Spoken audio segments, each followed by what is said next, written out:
Welcome everybody to Smackdown. We are going to be watching along with the full show live as we go through what is essentially the Raw B show nowadays, featuring Raw superstars such as Raw's Liv Morgan and Alexa Bliss, such as Raw's Asuka, and undoubtedly such as Raw's Matt Riddle, as has been recently The Thing. It is a Smackdown missing its top stars. No Roman, no Brock, no Sasha. Essentially, if no one turns up, they won't be that surprised. So welcome. I'm Tom Colohue. I'm your host for all things Friday Night Smackdown. Tonight, trying to make it even more fun. Oh look, there's Matt Riddle, there's Seth Rollins. Lots and lots of people from Raw already. Even Omos doesn't fancy the ladder. Also, I think Drew's just dropped his microphone. Did anyone see the microphone just fall from... Oh no, it's Riddle's shoes. It's Riddle's shoes. Wonderful. So we are starting with 6 people, 5 of which are on ladders, 1 of which is on the floor, and this is Monday Night Raw, but on a Friday Night Smackdown, while Seth Rollins dances to the theme and everyone else just sort of stands there. Drew McIntyre looks so awkward. Hello everyone. Sean says hi Tom. Hey Sean. Also says Fightful put out a couple of hours ago Solo, as in Solo Sikoa, sucks. It's interesting that literally this is apparently happening right after he openly said what I've been saying for a while, he don't want to be put with the bloodline. Bailey says, welcome to SmackDown, 2 hours of low expectations. Indeed, and starting off with at least 5 minutes of just awkwardness in the ring. Great times. Thomas Phipps says hi Tom. Hey Thomas, how you doing? Megan says hello again. Hello again, Stat Queen. Sean says Fightful also said Logan Paul is advertised for the July 18th edition of Raw. He is. I would expect to see him for SummerSlam in a match against The Miz. I did mention that earlier during spoiler warning as well. Seth is starting the action by just sort of pointing his arse at the crowd. I mean, that works. Simon says, hey Tom, can't wait for this SmackDown episode. Really excited. Looking forward also to Rampage. Thomas says it's so strange that Omos is just standing there. It is, isn't it? He's just sort of standing there, not involved in anything. Arms folded, MVP with a microphone, ready to do something. It's been a while since we've seen Drew McIntyre line up against Seth Rollins. It's an exciting field this year. If we ignore the one just sort of stood there, this 5 is a really good combination. We've got Seth and Sami Zayn for the high flyers. We've got the brawlers in Sheamus and Drew McIntyre. We've got the all-round specialist in Matt Riddle. Everything you need. Seth already advertising his cash-in. Hey Jermaine, how you doing, mate? Megan says, I love this. I was just rewatching the one they did a few years back of all the Raw entrants. That was a giggle. Kevin Owens was mad at everyone. Last time I saw Del Rio, I'll tell you that. Sean is hyped up to see Seth on SmackDown again. It's been a while. It has been a while. If you're currently watching on YouTube, please do remember that you can hit the like button. Every little thumbs up does help and helps us to grow. We have 15 viewers and only 4 likes at the moment, so please, if you can, remember to hit that thumbs up button. In the meantime, if you're watching on Twitch, by all means hit follow. We're still trying to grow on YouTube, get to that 1,210, and bit by bit, we are getting there. So if you haven't subscribed, consider it. Thomas says, who do you think will be the mystery member of the ladder match? Kevin Owens. I very much think Kevin Owens is going to be our 7th person. Sami Zayn referring to the bloodline, which I don't think Seth will let that go. Hector says, hey Tom, happy Friday, and happy Friday to you. What are the chances of actually seeing Max Dupree's first client, or do they keep dragging this out? They keep dragging it out. I think we'll see him very briefly backstage, but the focus will be Money in the Bank this week. MVP is getting involved, but once again, he's way down there on the actual ring. This literal giant, you say, while he's literally the smallest person there right now.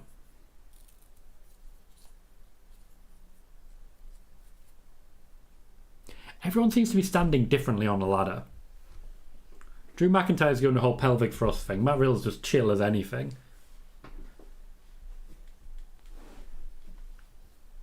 So different.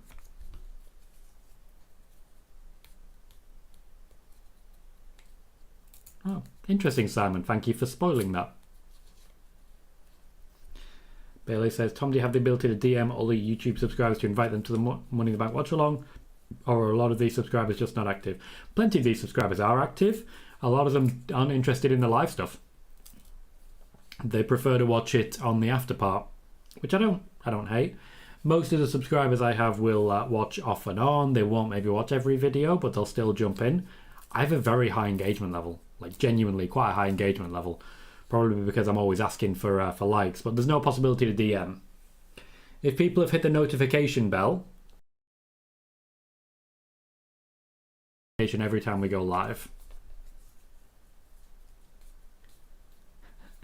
Drew McIntyre saying what everyone is thinking, the freaking Miz. And indeed, here cometh the Miz. WWE Raw's the Miz. This is literally just a Raw show.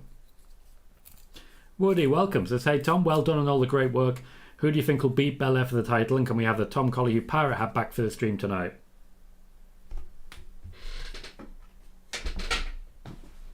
I mean, for a bit. For a bit. Why not? Welcome, Woody. How you doing, mate? As regards Bianca Belair, I'm confident Rhea Ripley's the one. Thomas says, force and Mo Salah signing his contract. I'm happy with it. I hope we don't continue to have that particular expenditure after the 3 years are up. And I hope he starts to deliver pretty quickly, because otherwise we will just sell him. Oh, it's Ezekiel.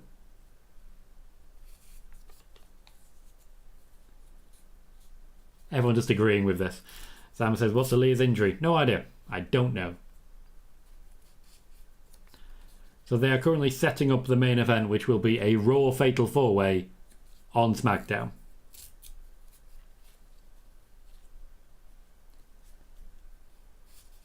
Here comes a happy Corbin. Seemingly ignoring his whole feud of Pat McAfee. Even Corbin, the most hated man in the company, is still like, you're as dumb as your brother. Only Kevin Owens thinks otherwise.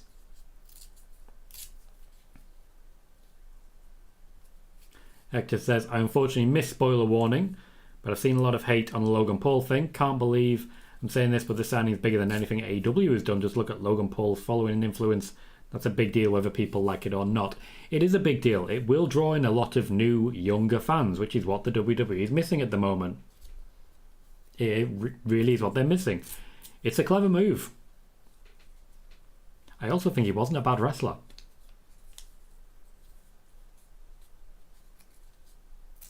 So Moss is here to step up.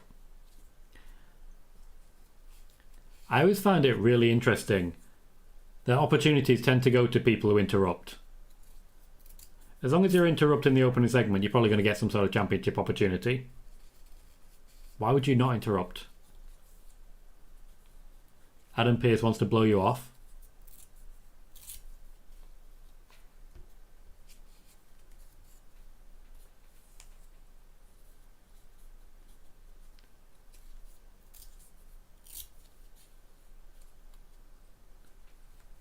We are opening with a battle royal.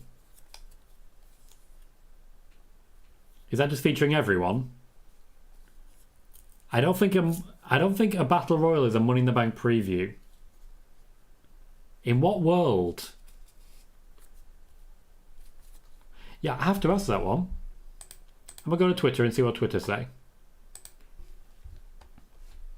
How exactly? Nope, that's not even how you spell how. Great start.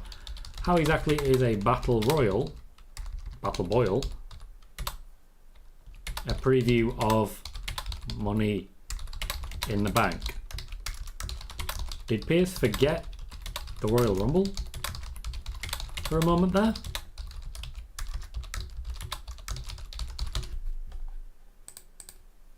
One thing I am forced to watch is the BT Sport adverts, which are not good. They're not good. They're not good. Thomas says, the beginning of Moss's theme reminds me of a mix of Charlotte's and Dean Ambrose's theme. I was confused by it. I do hear the Dean Ambrose element. I really do. Simon says, do you see Tony Storm winning AEW Championship title gold anytime soon? Nope. And Justin says, so none of them are in. I don't know. They've not exactly made it clear what's going to happen here, just that we're going to have a battle royal. Great.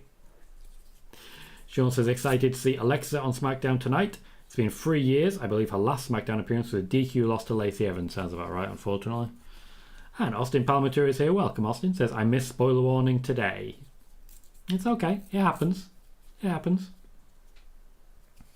It's right there if you want to watch it. Get all the latest news. There's an update on Sasha. There's an update on Bayley. Minor updates, but updates nonetheless. There is information about the plans for Logan Paul, which Fightful is now also reporting a little while afterwards. Wait a couple of days. They'll start reporting it properly. And there is, of course, a preview with spoilers for Money in the Bank, which happens tomorrow. It's a Saturday pay-per-view. I'm so happy about this. Saturday pay-per-views are just the answer. Megan says a battle royal, just like on Raw. Just like on Raw, indeed. I hope you enjoyed the brief time in which we featured Pirate Hat.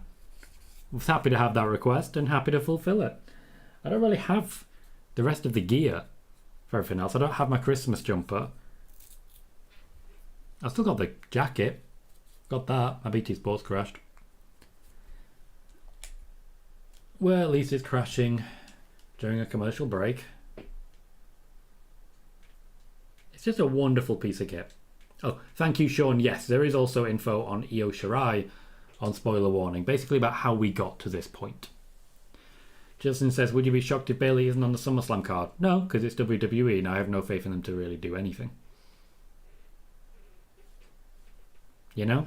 I don't know what else I can really say about that. I have no faith in them to actually provide what they say they're going to do. So Bayley's cleared. Bayley's ready. They just haven't put her in yet. Thank you, Megan. Appreciate that. Hector says, I've been seeing a lot of stuff on Twitter about how Warner Discovery is happy about AEW, but if you were Warner Discovery, what would it take for you to greenlight streaming for AEW? Well, firstly, I'm not Warner Discovery, so my ruling would be entirely different. But for me to greenlight streaming, what I would need is nothing. They've already got it. Streaming's the future. Hurry up and do it. Okay, so we are featuring the 4 men who want to be involved and the 6 men who are already involved. This is going to be an almost win, surely. They've literally referred to it as good old-fashioned battle royal. So it's a 10-man battle royal. And it's just... I don't get it. I think Sheamus is getting a bit annoyed at Omos there. Got to sell a little bit for it. Austin says, Suck's going to lose Io. Should have had her on the main roster a long time ago. WWE do not believe that she had the commitment level required because she wouldn't sign a new deal. When you move to the main roster, you're supposed to sign a new contract. She didn't want to do that, so she couldn't move. For further news, check out spoiler warning once you get a chance. I do get the feeling this is going to be a 2-segment first half-hour section. Where are all the actual SmackDown wrestlers? Like, how much Raw is in this ring? I think it's half and half, to be honest. Let's have a look. So I see Ezekiel, Omos, Sheamus, Seth, Riddle, Miz. So it's not. It's 6 of one, 4 of the other.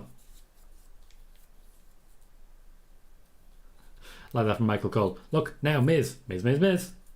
Indeed, it's a Miz. Ezekiel just getting squished in the corner by Omos at this point. Omos just basically putting himself over. Someone 7 welcome says, is this just a kill time? Yeah, pretty much. Ezekiel's gone.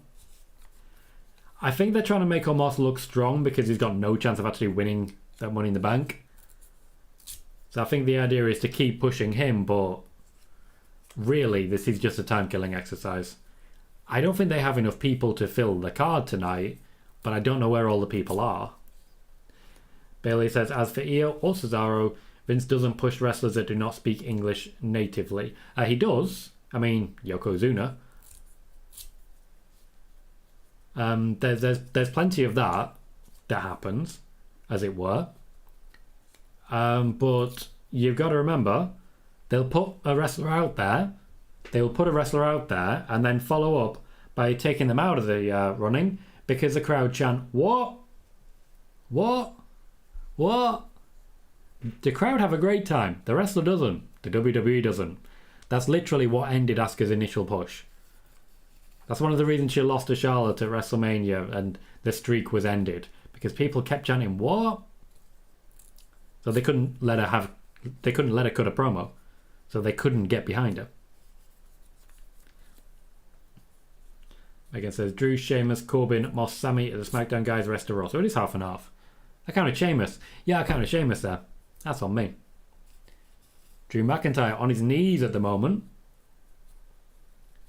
I'd imagine he's going to fight back against Omos because they're working hard to make McIntyre look strong at the minute. Yes, Sean, I was taking the piss there. I was trying to crack a joke.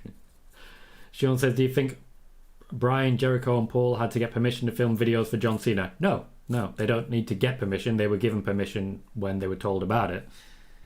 WWE contacted AEW. AEW said, "They don't want to do this," and they were like, "Yeah," and that was it. That was the whole process.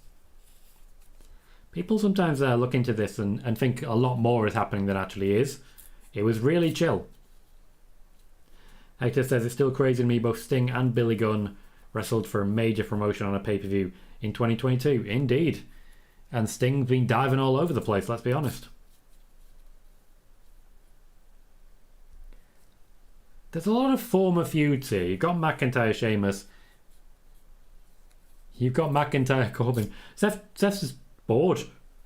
I think Seth just got bored. And he's off.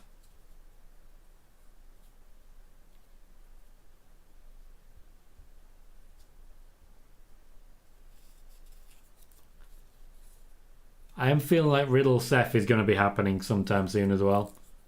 I know they've already had some encounters, but I do feel there's more to come.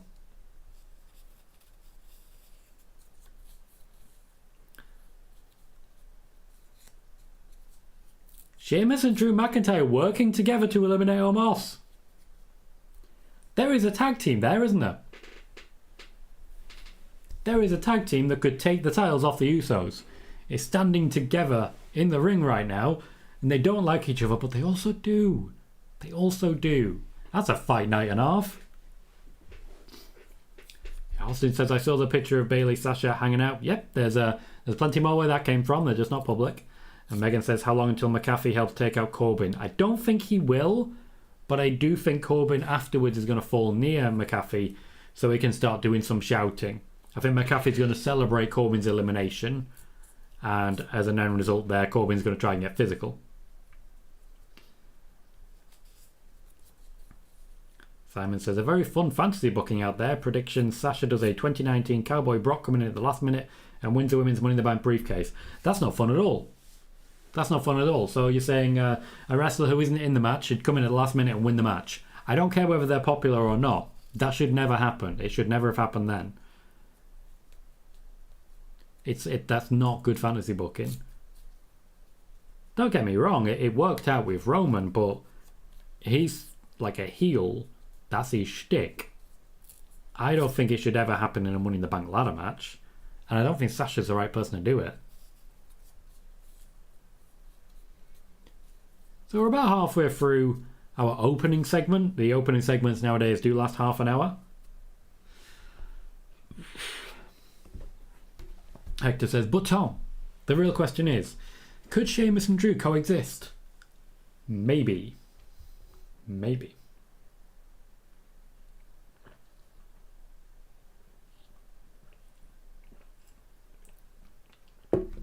Can they coexist? Will they explode? Will they be scrapping before this is over? Yeah, I feel pretty confident with that. Sean says, I also think Brock winning Money in the Bank in 2019 hurt Ali. Yeah, it really did. Mustafa Ali's push ended in that moment. He was going to be winning.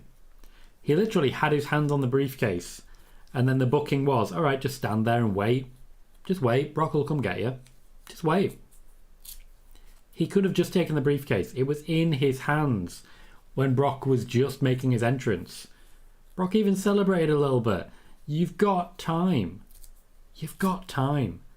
They need to not do things like that. It doesn't help anyone. The only things really announced for SmackDown tonight is New Day trying to get revenge on the Viking Raiders and the 6-woman tag, which I was expecting would be the main event, but that's apparently going to be something else. Lacey Evans, Raquel Rodriguez and Shotzi on the SmackDown side will take on Liv Morgan, Alexa Bliss and Asuka on the Raw side. So on SmackDown, there's 2 faces and a heel, and on Raw, there's 3 faces. There's not many bad guys, is there? Not many bad guys. Good thing they've got Becky, I'll tell you that. We are down to 5. We have a Sheamus, a Matt Riddle, a Drew McIntyre, a Baron Corbin, and a Sami Zayn. I gotta say, it's either going to be Sheamus or Drew, and I'm thinking Drew. Drew's being protected. I mean, he's already kicked out at the end of days, only person to do so. Seems only logical. Just not happy seeing McIntyre and Corbin in the ring again. I don't want that connection. I don't recall Moss going, but it's apparently gone.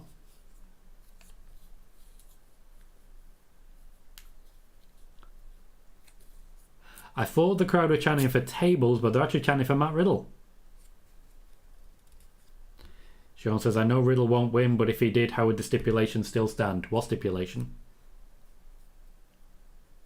What stipulation's that? Like, I don't know what stipulation you mean. The only person in this ring who isn't already in the match is Baron Corbin. And I gotta be honest, I don't think he's winning it. I wouldn't hate it if he was involved. We know he does really well in a hardcore environment. Oh, right. Megan, gotcha. Fair enough, Sean. Appreciate that. Well, I'd imagine the briefcase is an exception.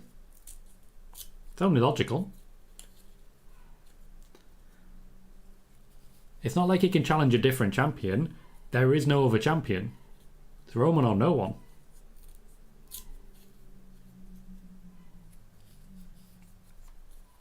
Pat McAfee getting the bum-ass Corbin chants going. Corbin doesn't look distracted. If anything, it's made him do more damage to Riddle. Megan says, I still think if Randy wins, he's handing the case to Randy, but he ain't winning. I mean, it'd be very good for him, but I think it would be a dumb move, and I think the crowd would respond to it like it's a dumb move. I don't think they're Guinness drinkers, Simon. I think they're more whiskey people. Megan says, I reckon Max Dupree should be in this for reasons. Wonder what those reasons are, Megan. Wonder what those reasons are.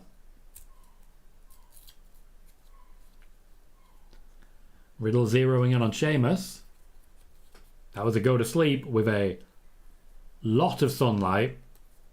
Like there was a lot of space between that knee and that face. You might suggest there was hands face space. I recently remembered that was a government slogan for a while, and now I can't forget. Simon says, Sasha Brock are my favourite 2 wrestlers in the world, so I'm very biased. Well, you'll find nothing for yourself on this show then. Also, Simon, it's literally in your username that you're immensely biased. I'm fully aware of it. Sheamus very nearly landing badly there from the power slam. Riddle did not get the grip he was looking for. Megan says, I did see Sheamus try and call out Drew over whiskey, which confuses me because they are very different drinks. I saw your explanation. I liked it. I respected it. I don't think Sheamus would have.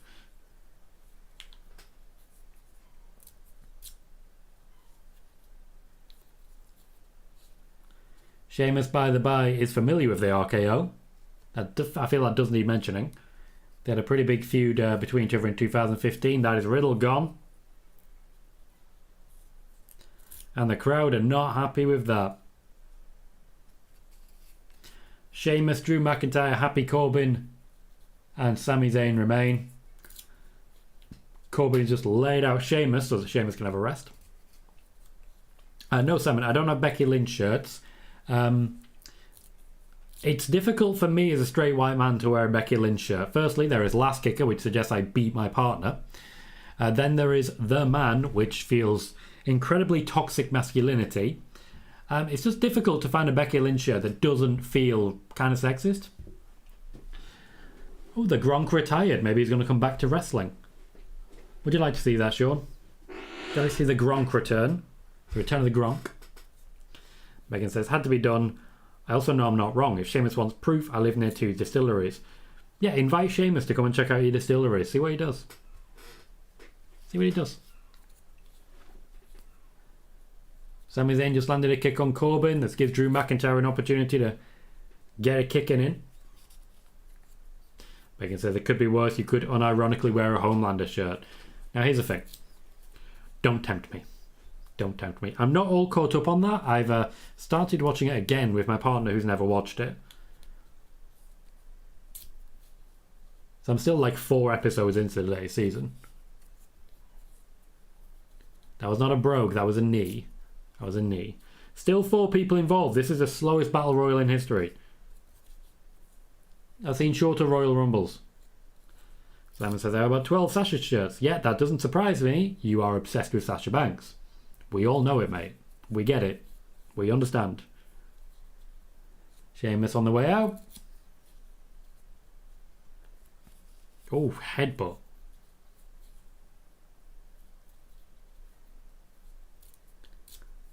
Turns out Sheamus wasn't on the way out. We are still going.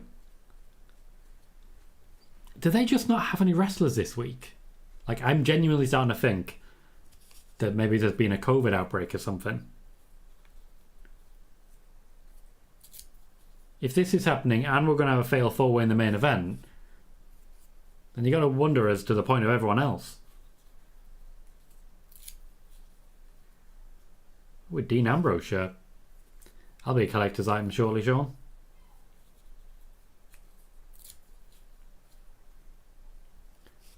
They seem to be trying to get the crowd to cheer Drew, but the crowd have not really been with it since Riddle went out. The user says, who do you think the other person for the men's Money in the Bank match will be? I'll still thought Kevin Owens, but we are where we are. Sami Zayn taking a Claymore. I love how Drew McIntyre redirects in mid-sprint if he needs to. Which leaves Corbin, Sheamus and McIntyre.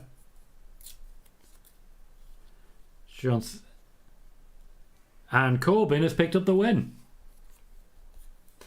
Sean says some of the SmackDown wrestlers could already be in Vegas for Money in the Bank. Very true. They could already be there and hyping up the show. Bailey says the injury list is admittedly long. They may not have that many left at this point. Both good points.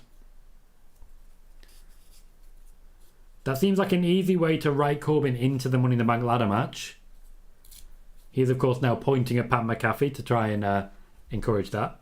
Corbin's got good history in Money in the Bank ladder matches. Mostly just beating up Shinsuke Nakamura, but you know what I mean. In the replay they showed the redirection from Drew. Always a good thing. Our first half hour was a promo and 1 match. And my word, was it a long battle royal. Could have had any combination of matches there. Went a battle royal. I don't hate it. Bit of variation, even if you saw the one on Raw. Bit of variation. Few people you don't often see on SmackDown anyway. So, I don't know. So far so good.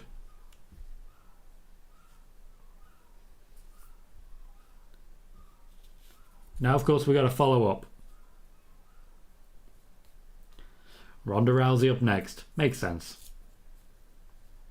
The draw segment logically should be the women's 6-pack challenge. Well, no, 6-woman tag. Oh, they want to revisit what happened last week. Is Ronda just not there anymore? She seems to just keep missing weeks.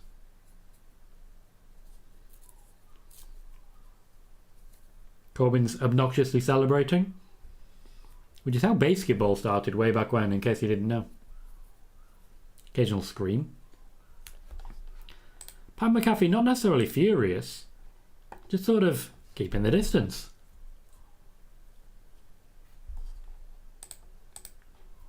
I don't think the feud's got much heat behind it as of yet, but I think that's intentional.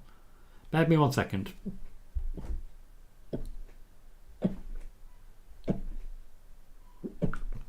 Do apologise. Ugh. Sometimes my head no work.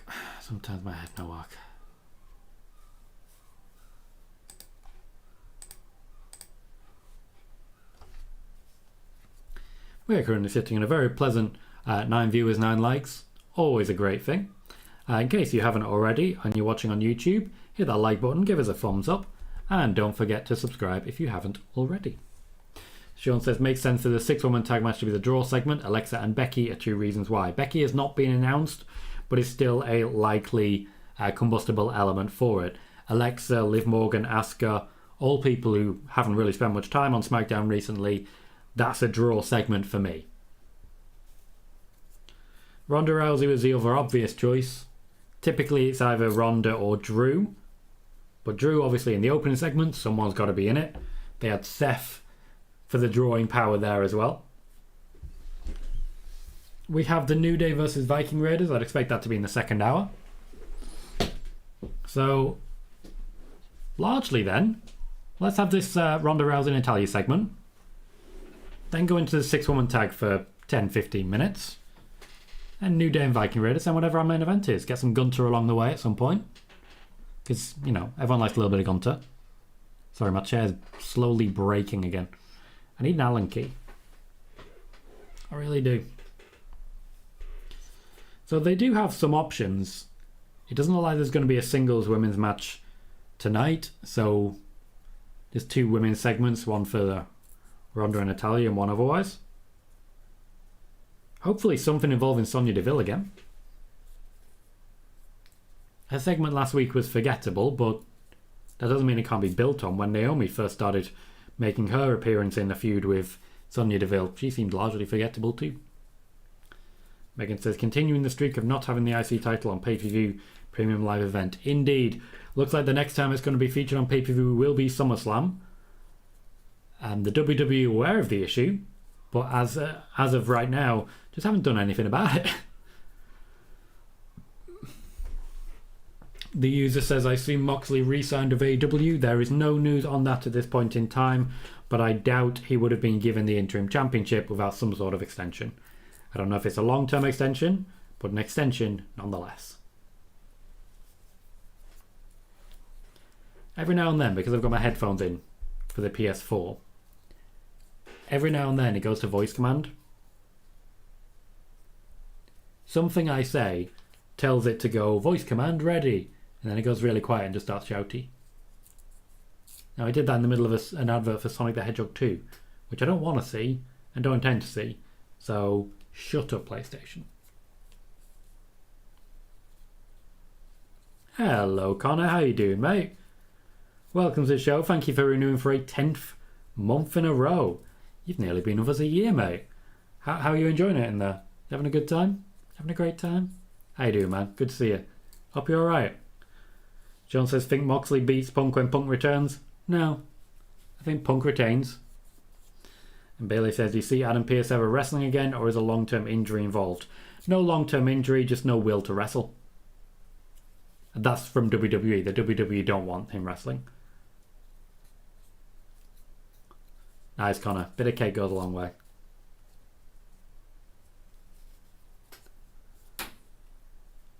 Corbin just celebrating wildly. Celebrating at Kayla Braxton.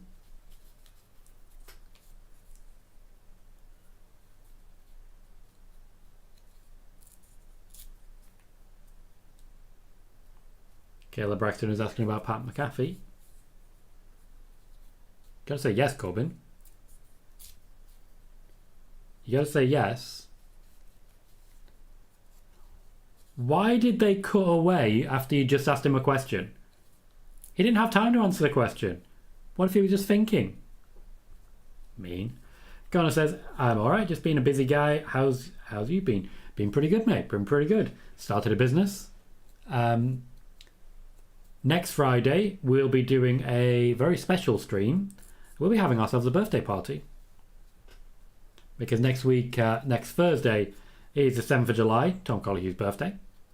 I'll be turning 34 whole years old. It's a big number, and you can see by all the grey in my hair, I'll be going 34 years old. So Thursday I'll be doing the family thing and having the actual birthday. Then on Friday, in place of spoiler warning, we'll have ourselves a birthday party, and probably a spoiler warning, let's be honest. So we'll have ourselves a bit of a party and see how that goes. I'm just quite excited. It's been a long time since I've actually looked forward to a birthday, so it's going to be lovely. Sean says, if Io does leave, do you think the door will be open for a return? Absolutely it will be. I don't think the door will be open on her side, though. And Karen says, oh, very nice. Gotta love a party. Gotta love a party. Gotta love a party. Now, admittedly, it might be an hour-long stream of me just eating a big cake. So what? My birthday. And for my birthday, if I want to sit on stream and eat a big cake, absolutely going to do that. Business. Right, so YouTube required the opening of a limited company. I couldn't simply work as a sole trader, self-employed. I had to formally open a business. So I did. And now YouTube are paying into that business account, Twitch are paying into that business account. Everything's being funneled there so that I can pay all my corporation tax and everything like that. But it also gives me the opportunity to, for example, hire people. As part of the limited company, I can now hire. I can invoice. I can pay out of the company account. It's just, I'm all set now. The plan was always to get there, but I got there a little sooner than needed because YouTube needs it. I know that we were supposed to be getting a reiteration of the Ronda Rousey and Natalya story. We're basically getting the whole thing again. We're going to get a commercial break after this. It just keeps going. Will it ever end?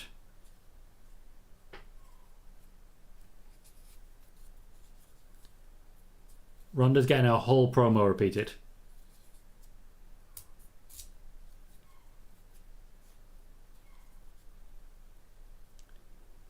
I mean, I know sometimes SmackDown is just recap after recap after recap. But this isn't a great sign. Also, the stroller is not an effective weapon. They did not get any good shots of that.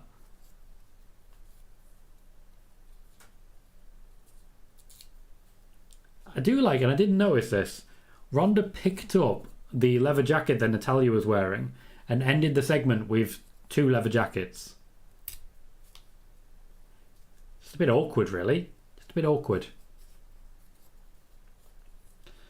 So far, they've made a point about Charlotte trying to make Ronda tap out. Now they're making a point of Natalya trying to make Ronda tap out. I wonder which woman will eventually make Ronda tap out. Hector says, last Sunday was the first time I saw Zack Sabre Jr. and Will Ospreay wrestle on TV. Man, were they both impressive. I don't know how WWE didn't keep Sabre Jr. after the Cruiserweight Classic. I'd pay serious money for a Seth versus Ospreay match as well. Because Zack Sabre was very happy to go back to New Japan and have fun there. Again, up to him. Connor says 2 leather jackets and 1 is just not quite enough. Well, to be fair, Triple H is the one who made it work. Just a jacket over a jacket over a jacket. Let's do a tweet. Let's do a tweet. WWE made a big deal of Charlotte trying to tap out Ronda. They're making a big deal of Natalya trying to tap out Ronda. I wonder which woman is actually going to make Ronda tap out to the Fujiwara armbar.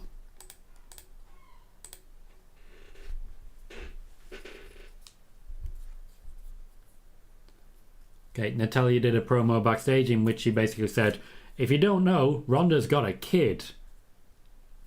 We all know. The Twitter battle is better. It's better. Connor says, if I got to choose, Shane would be the one to make Ronda tap. Ooh. I'm there for that. I'm absolutely there for that. Next up is the New Day versus the Viking Raiders. The Viking Raiders, of course, arrived in Bludgeon Brothers style, just beating the ever-living crap out of the New Day. I suspect this is not going to be a good night to be the New Day, I'll say that.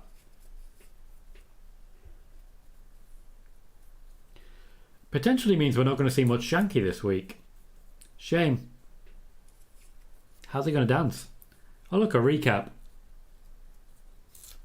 What I didn't spot is that when the Viking Raiders music starts and the horn starts going, Xavier Woods was looking down his trombone like, I'm not doing that.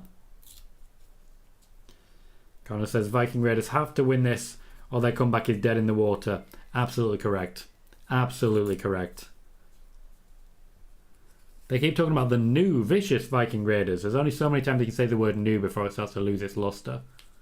They demolished the New Day. A week later, they're absolutely fine. Not really an issue, but we are where we are. Ghost says, I'm not going to lie.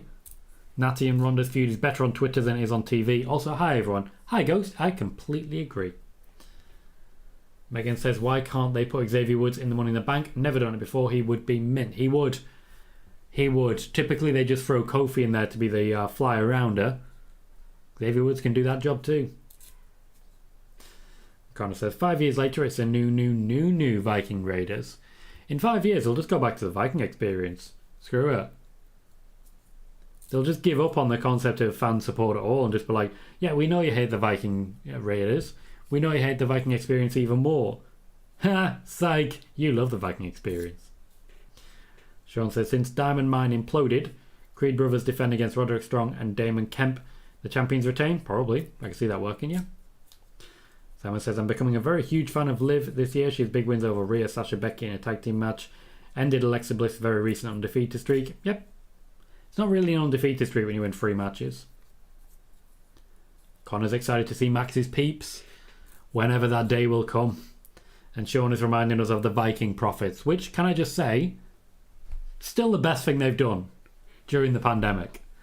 Like there was some genuinely good stuff during the pandemic. There was a whole Viking Profits thing, which everyone seems to forget, but it was great. I loved it. There was a Money in the Bank ladder match, which I felt, the one at Titan Towers, which I really quite enjoyed. And of course there was a Boneyard match, which also was okay. Someone 7 just celebrating King Woods. The crown be gone. They got rid of the king element. Looks like there will not be a King of the Ring this year.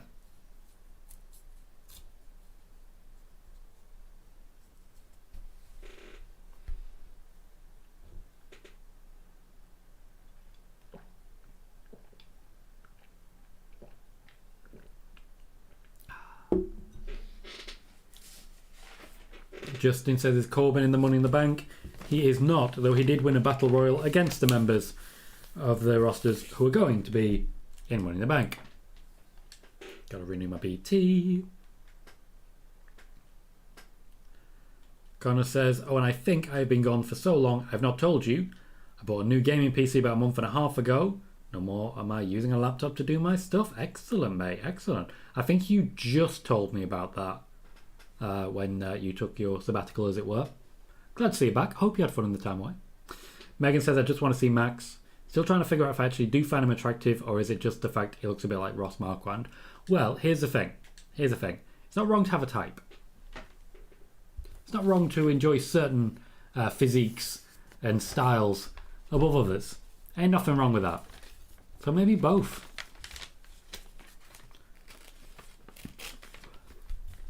Simon says, do we get Roman's next WWE appearance or Eli Drake's Max Dupree? First male model client first. Roman's next WWE appearance. He's going to be there next week, I'm sure, to start building towards SummerSlam, and I'm confident he'll be the opening segment. Sean says, I do see Carmella retaining over Grayson Waller and Braun retaining over Cameron Grimes. Yep, that makes sense. Justin says, unpopular opinion, but I hate the King of the Ring concept, especially when it was a pay-per-view. I didn't mind it. I like that we got Kurt Angle versus Shane McMahon just to break up and prevent Kurt Angle from winning the actual King of the Ring because he had to do an extra match for no reason. Gotcha, Connor, gotcha. Hector says, I totally understand I may be in the minority here, But I'd love to see not necessarily a gimmick change, but at least some changes to the New Day. And once again, I get that it's working, but even the greatest gimmicks need tweaks and changes. Even the Undertaker change. That I do agree with. I like the New Day, but you should make changes before people get bored of what's already there. You know? I wouldn't mind it. Connor says, King of the Ring is fine if they give it meaning, in my opinion, but lately it feels like it has meant nothing. People have been fighting over a crown. King of the Ring, of course, initially gave you a championship match at SummerSlam. That would be a reason to have it matter. We are opening with a New Day promo, which is, of course, the exact right time for a cheap pop. Someone says, is it me or does Priscilla Kelly, Gigi Dolan remind me of Paige in the minority here? If you're in the minority here, then why is the question, is it just me? You know it's just you. Edward, how you doing, mate? Says, I listened to your show earlier. Would hate to be picky at this point, but Bayley returning to face the likes of Lacey Evans first out of everyone would be a letdown. I can't disagree. I really can't disagree. Unfortunately, it's hard to think of who she would be going against at the moment. Everyone on Raw seems to already be allocated, so unless it's going to be a losing battle against Bianca Belair, not much they can do. Sean said, if there's no August pay-per-view, then Clash of the Castle gets a month build. Yep, it does. There is no August pay-per-view. SummerSlam is right at the end of July, though. And Justin says, 6-woman tag is main eventing. I expected so. Unless they announce a different match, we'll see. Connor says, yeah, exactly. Just give a title match to the winner. It's fairness, easy booking, and WWE love things easy. That's how Brock got the match against The Rock. He won the King of the Ring. He got his championship match against The Rock. That's how he first won the championship. Simon says, Bayley is surely returning a babyface hero, right? Not sure on that one. If that happens and she's on SmackDown, it must be against Charlotte. But Charlotte's kind of needed to face Ronda at SummerSlam. In which case, they're probably going to leave Bayley's return until after SummerSlam so that she can face off against Charlotte. I don't want that to happen. A Viking experience jab from Xavier Woods, which I respect.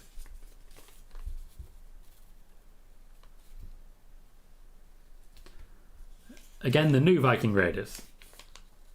Very Bludgeon Brothers.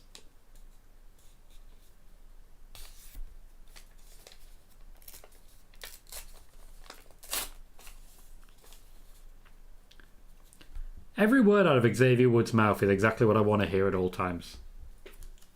That is a godsend.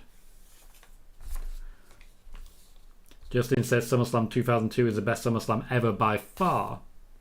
That's a bold statement.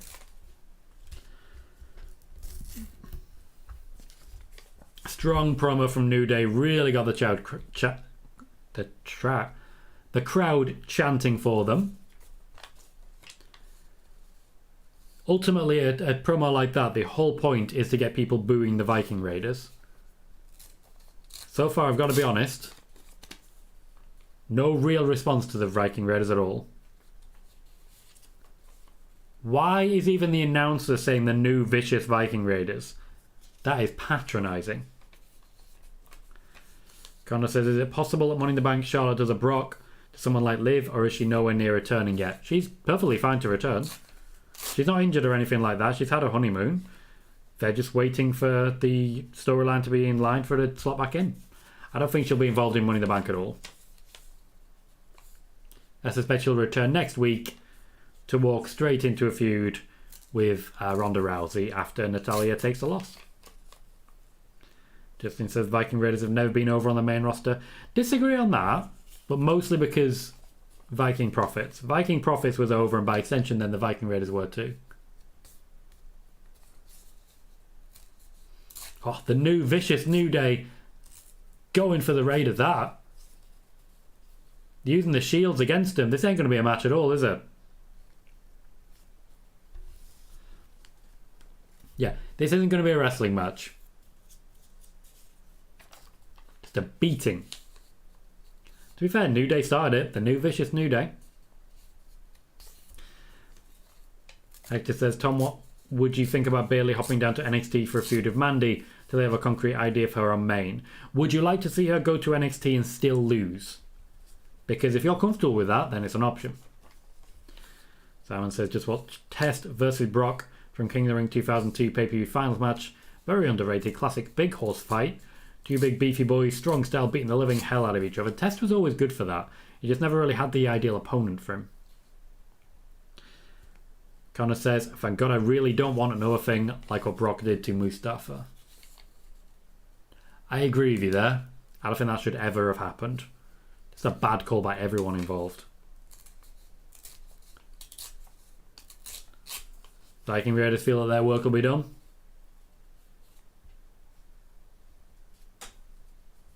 And that'll be that. Edward Brooks says, if Bayley comes back trying to act like before as a heel, initially I don't think it would last long. In the end, I just want her back and heavily featured. To be fair, a lot of people thought that about Becky Lynch, but they've still managed to turn her into a heel. I think they need heels on SmackDown. I think they do. At the same time, I'd be surprised by it, but it's not impossible that she still ends up on Raw. It was a while back I said that they were planning to change it up and move it to SmackDown instead. Well, keep her on SmackDown, I should say. Okay, we have 4 people arguing after losing a Battle Royal, apart from Corbin, in the back.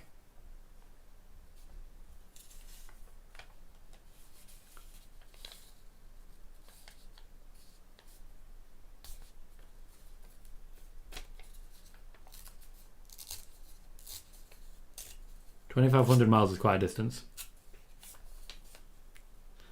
Madcap Moss got a good pop for that. Got a good pop. I like it. Simon says, Andrew Test Martin, best ever match. Also, his match with Eddie at Mania 17 for the European Championship was also very good as well. He had an opportunity. He had a strong opportunity to be something. Unfortunately, the Radicals came in and just bumped him down the roster. Even though he did get a King of the Ring final way after that fact, it just never quite worked out for him. Justin thinks Raiders versus New Day will be our pre-show match tomorrow. Could well be. Would make sense. They've announced the Fatal 4-Way right before the end of the first hour. And, as expected, the draw segment is the 6-woman tag match. Asuka teams with Liv Morgan and Alexa Bliss against Lacey Evans, Raquel Rodriguez and Shotzi. It is a 1-heel 6-woman tag match. 1 heel.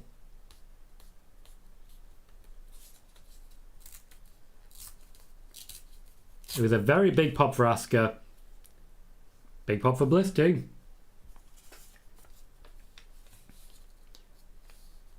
Punk Rock Lexi is getting a lot of attention at the minute. Mostly they're kind of leaving her alone. Letting her fade into the background a little bit. She's there. She's a draw. They know that. But they're not pushing her particularly hard because they're planning to push her hard soon. Connor says, I still wonder to this day what WWE would have done if Mustafa just pulled down the briefcase while Brock was on his way to the ring. I don't understand why he didn't. Like, what could they possibly have done? You can't take the briefcase away from him. Like, he's won it in front of a crowd of millions. Why would you fight that? I don't know. If I'm in his position, I'm probably taking the case, I've got to be honest.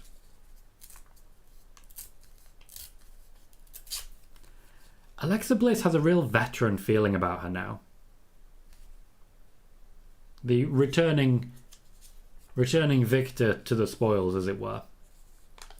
Yes, Sean, Kevin Owens is injured.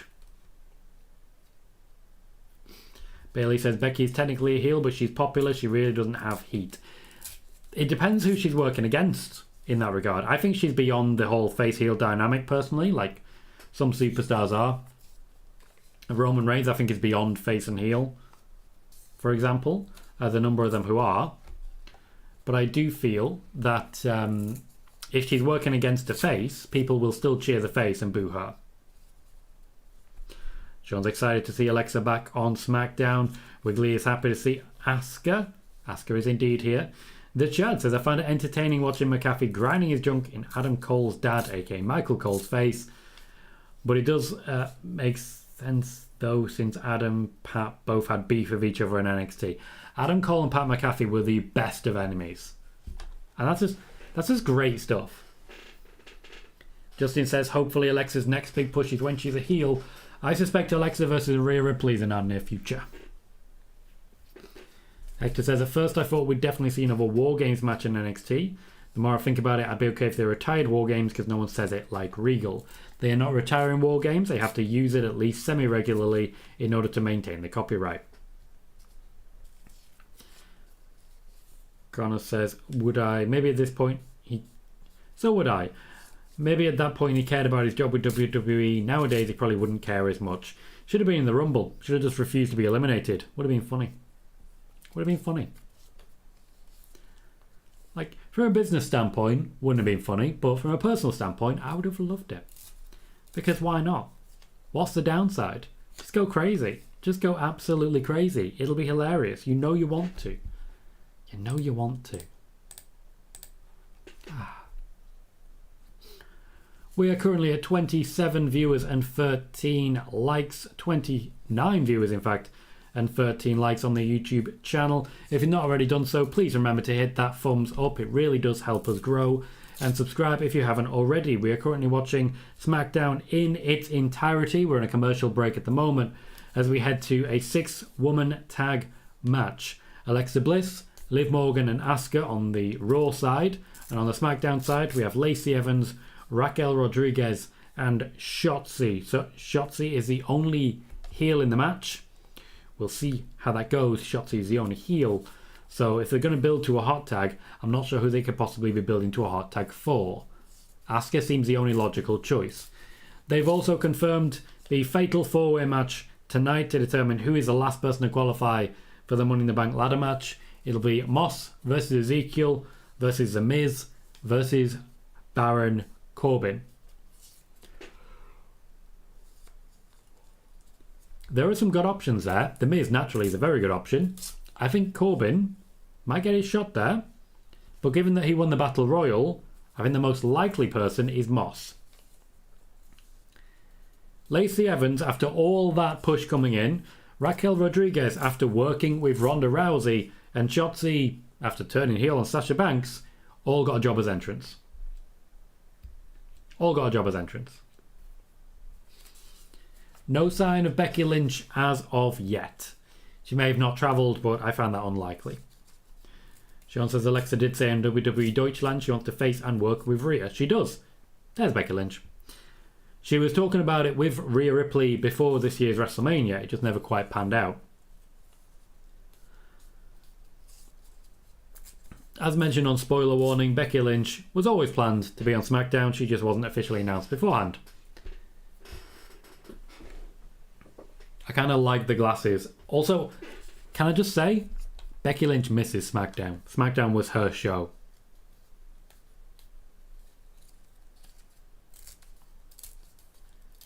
Wiggly says, I was about to head off to bed, but then Asuka turned up, so I stuck around. Always a good show. Justin says, I wonder why War Games has never happened on the main roster. They just don't really want it. The dual ring concept doesn't really work in the size of arena that they're going for. That's the reason I've been given. Connor would, from a personal standpoint, would laugh his head off.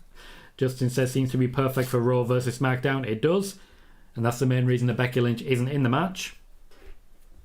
Latest entrant and would imbalance the teams. Also can't really work with anyone. I have just seen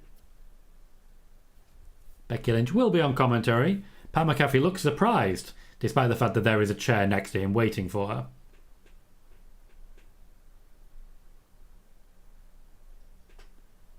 Pat McAfee just got muted. They knew what he was going to say.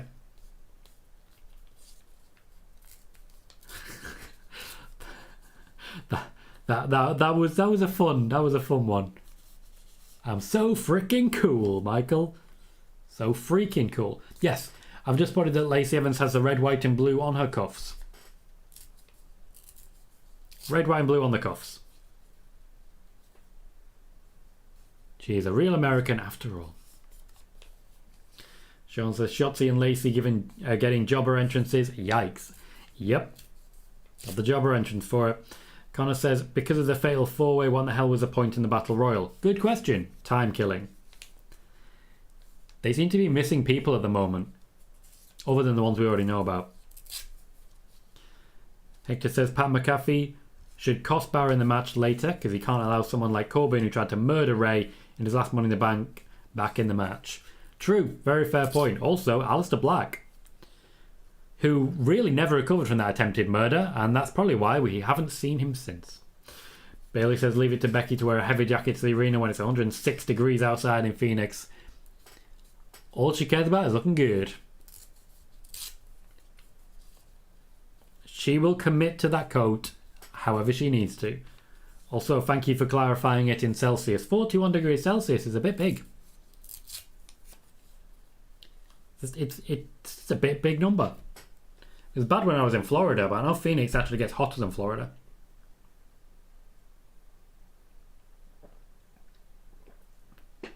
Alexa Bliss is being tagged in. I've seen a lot of people saying that she's not really that invested at the moment. I think it's more the fact that we haven't seen her as a face for a long time. As a face, she tends to be quite nonchalant. Quite relaxed. That's her style.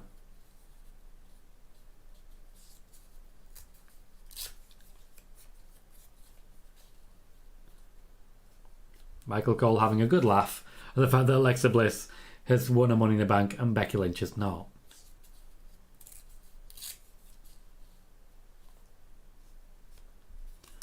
Bailey says almost no one in the US understands the whole Celsius thing, which is fair enough. If you don't use it, you don't use it. I would have been able to interpret the Fahrenheit, not exactly, but I know that basically if you're minus 30 and then half it, it kind of works out.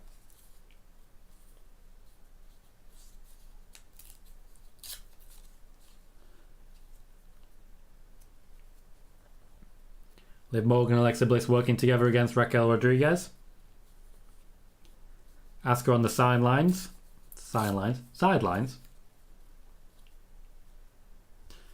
Connor says, really, at the start of the show, instead of Adam saying good old-fashioned battle royal, should have just said good old-fashioned time wasting. At least it would have been honest. It wasn't a bad match. It was long. It was kind of slow, but it wasn't a bad match.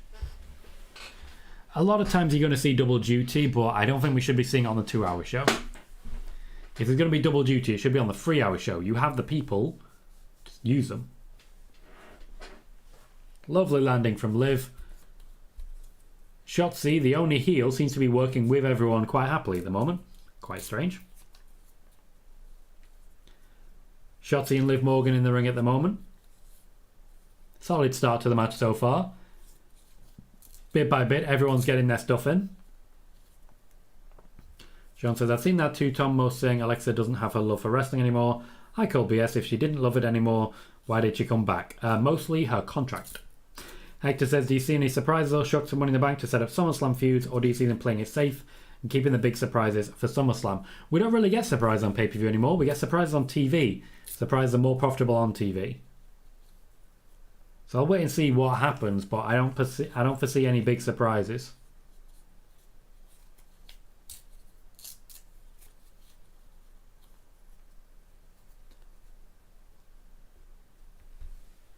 Pat McAfee having a good laugh at journalists and their anonymous sources.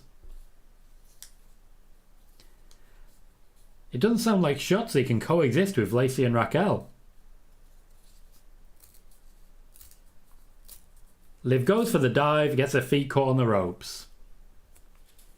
Does not get out as far as she'd like.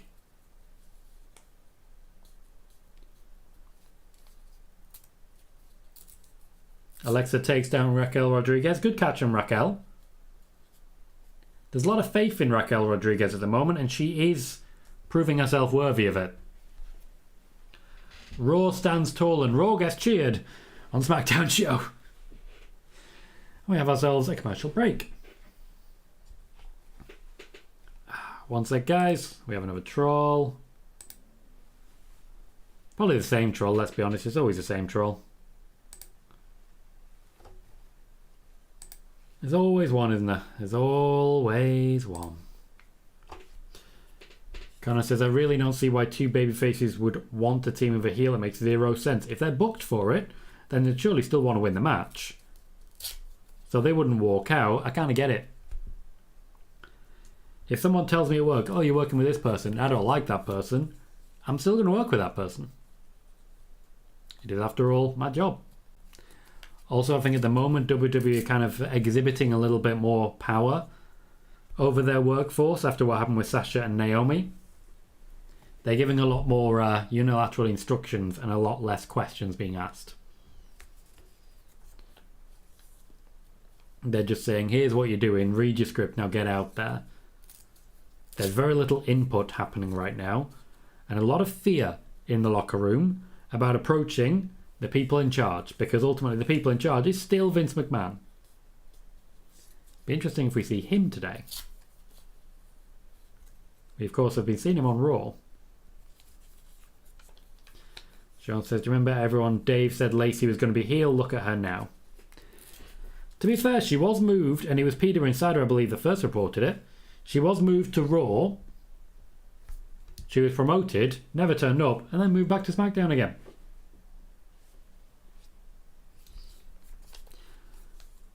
Well, there's a reason, Slavko. See if you can work it out by the end of the show. See if you can work it out. If you do work it out, I will give you a cookie. A virtual cookie, because God knows you don't need cookies, but a cookie nonetheless. Hector says, I honestly wish they didn't do the last 4-minute way for the last spot in Money in the Bank. Fatal 4-way. I'd rather be surprised, wondering, could it be Cody? No. Or someone from NXT. Leave me wanting more reason to watch the pay-per-view. The WWE don't really do surprise on pay-per-views anymore. They need those ratings at the moment rather than the Peacock sales. Justin says, if something changes and Becky doesn't win the Money in the Bank, who would be the second option? No idea. At the moment, there is only one option, and that's the winner that they have. If something happens and Becky is no longer available, they would then decide who it's going to be. At the moment, there isn't like a backup option, or if Becky gets injured, this person wins. Connor says, Vince comes out and just says, this is SmackDown, and we're like, Blue drops. Oh, we're like, Blue drops Mike and leaves. I wouldn't hate it. I wouldn't hate it, especially when you consider there'd be even more no chance in hell. Sean says, Raw had 1.9 million viewers with John Cena there. It is recovering as we get towards SummerSlam. We'll see how it goes. But hey, John Cena, we know he's a draw, but I don't think he's a stronger draw than, for example, Roman at the moment. Becky Lynch has taken off the big coat.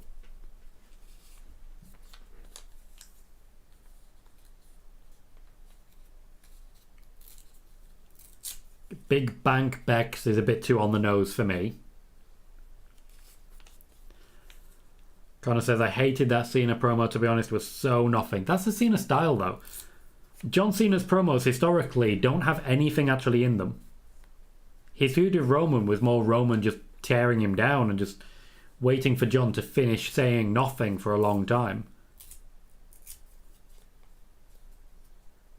Michael Cole's just jabbing away at Becky Lynch. Shotzi and Raquel Rodriguez kind of working together if Raquel just gets out the ring. Raquel, just get out the ring. You were tagged out. It's good teamwork. Shut up. Sean, once again, there is no second option in place.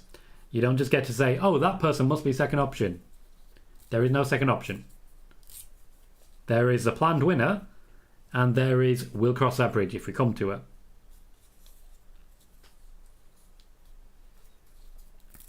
Alexa Bliss and Shotzi in the ring at the moment.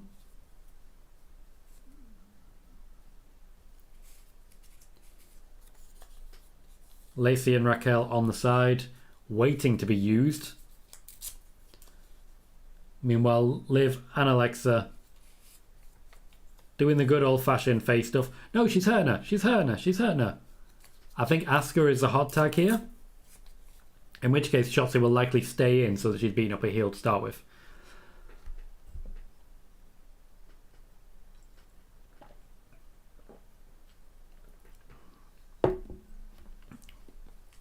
Bailey says, Becky is a clear favourite tomorrow, but it would be great to see her completely melt down of a loss.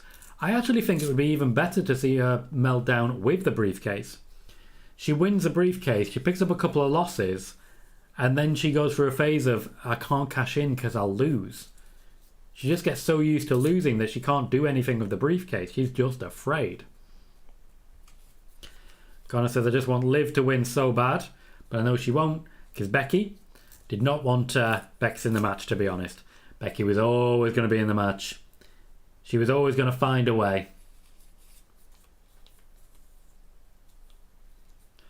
Sean seems pretty happy with Alexa and Shotzi working together. The two have done quite a few nice little reversals there. Into the point now where Shotzi has an incomplete Boston Crab. She's got to grip around one leg properly and the other one just loose as anything. Just actually get the leg. There we go. She's got it now, but she's stepped back too much, so Alexa can just turn. Not a great Boston Crab. She needed to sit down on it a little bit. Asuka is tagged in. She's waiting for Shotzi to get up. She's still waiting for Shotzi to get up. Here we go. Hector says, do you have a favourite Cena moment, Tom? For me, it was when he called The Rock out for writing his promo on his hand. That was good stuff. It's been a while, to be honest. I wasn't really there for the heyday of John Cena. If I've got to pick something, it'll be the feud with The Miz, leading into the mixed tag match. Some of the promos there were just magnificent. Just magnificent. Asuka's going for the ankle lock.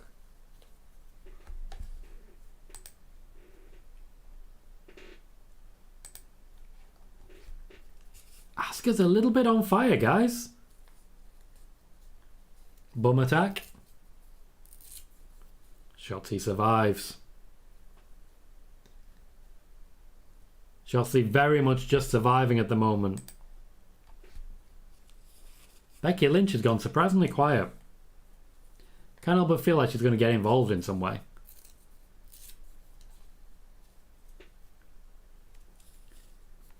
Becky Lynch has the advantage here. If she can find ways to distract people and just keep this match going, she's onto a winner. Because they're just going to get drained. They're just going to get low stamina. They're just going to get hurt. Alexa and Asuka with dueling drop kicks there. Nicely done. Sean says, fun fact, Alexa, Asuka and Raquel are the only former women's champions in this match. To be fair, in a match of only 6 people, that's not that surprising. Morgan, bit awkward, but she hits Shotzi with her finish. Picks up the win for her team. Raw wins on SmackDown. Liv Morgan, the one getting the pin. That's important for her continued development. But it's also a win for Asuka and Alexa. It's a win for all three. Alexa is still selling the woman's right, which I respect. Here's Becky attacking Asuka. Liv Morgan and Alexa just sort of let that happen. And Becky's away. Leaving her coat and her glasses behind. She actually looks somewhat normal right now. She doesn't look like big time Bex. She just looks like she's wearing a normal outfit. It's quite fashionable.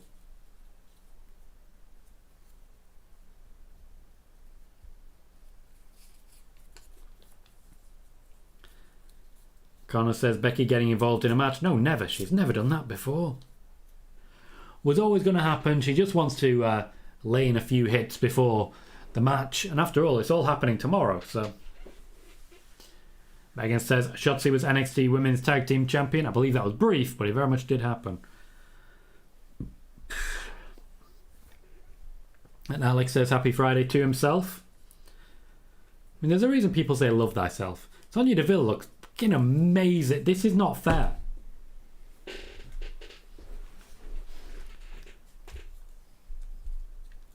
I will never even look half as good as Sonya Deville looks. Could spend my life trying. I also like the black and white theme. For those that don't know, the black and white theme is how I sort of live my life. I live a somewhat minimalist life in my home here. My bedroom is always black and white themed. Well, that was firm. Sonya Deville leaving a lasting impression on Adam Pearce's cheek there. I'm excited for more of that. We have ourselves the Usos. Not for a match to my knowledge. Just a midpoint promo, somehow involving the Street Profits to hype up the match tomorrow. Megan says, who's going to have the best gear tomorrow then? I'd imagine Becky, to be honest. She's been investing a lot into the overall gear and the overall changes there. Liv Morgan will have something unique. Alexa Bliss will probably veer back into the unique. But I'm thinking Becky. That said, we know what Seth Rollins is like. Connor says, do you think we'll see Max's people this show, or will it get postponed again? Postponed for me. Also says, surely if this was real life, Sonya should get fined now for assaulting her boss. Yeah, she absolutely should. But it depends if Adam Pearce decides to press charges, as it were. If you get what I mean.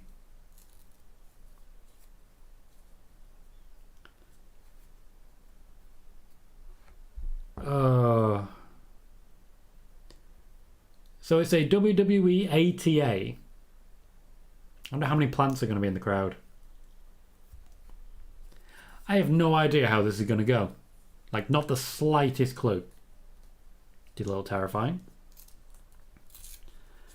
Hector says, with Becky being the prohibited favourite to win Money in the Bank barring any changes, I'd have that match open the pay-per-view and have Becky cashing on Bianca later in the night, but losing 25 seconds, especially if you're going all in on the downfall of Becky. That is certainly one way of approaching it. I remain confident that Becky Lynch will be cashing in on Ronda Rousey. So Connor wants to see Adam grow up hair and sue. Yeah, grow up hair and sue. I remain hopeful that Becky Lynch will win the briefcase, go on a period of losing matches afterwards, hopefully to Bayley, to be honest. I just get battered by Bayley a lot, to the point where she no longer has confidence in a cash-in.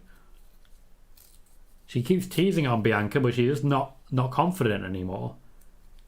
And then at some point, she finds a way to get her confidence back and goes straight for Ronda. The one that got away, even though she kind of didn't, she also kind of did, if you know what I mean.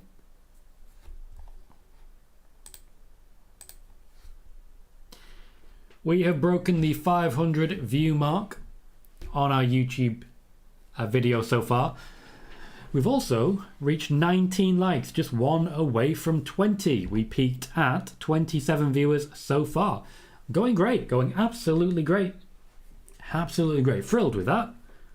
We still have about 40 minutes left, so we have about a third of the overall SmackDown show. And honestly, I'm not sure what to expect. The Fatal 4-Way should be good, but they're not exactly the biggest names. So I can't say it's going to be great. I don't feel confident that it's going to be something amazing. We've actually reached 1,209 subscribers.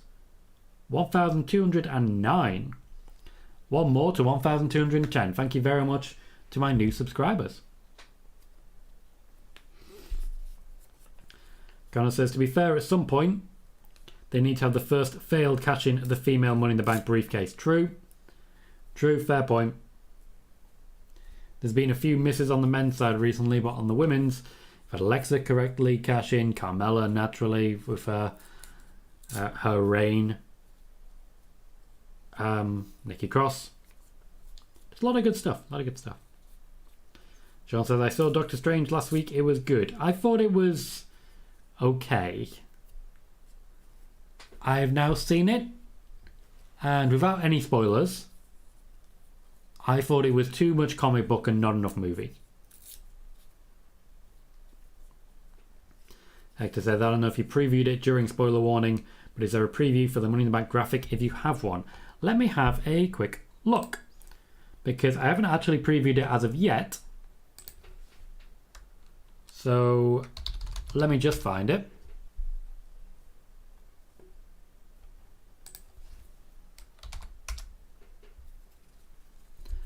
And I'll preview it for you.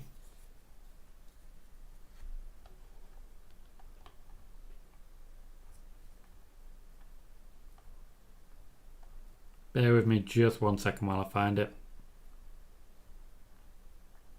Just need to remember when it was sent. I know it was during the previous pay-per-view. was right at the beginning of the month, was it?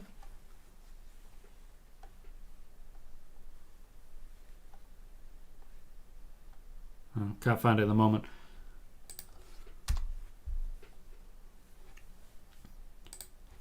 Let's just delete that then.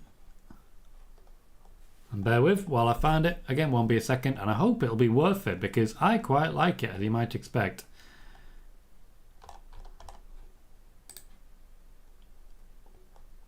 They're calling it a game show, are they? I'm not sure how this whole Ask Me Anything thing is going to play out. I'm really not. Too much can go wrong. I applaud them for trying something new. Not always a good thing, though.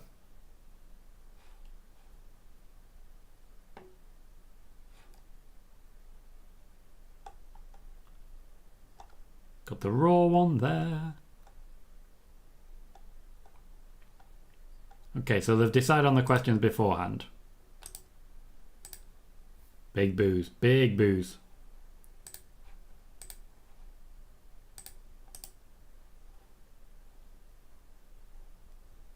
How fearful are you of losing? That's not great.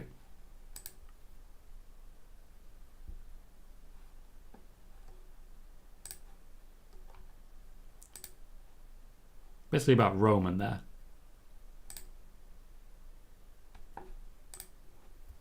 Okay, guys, you ready?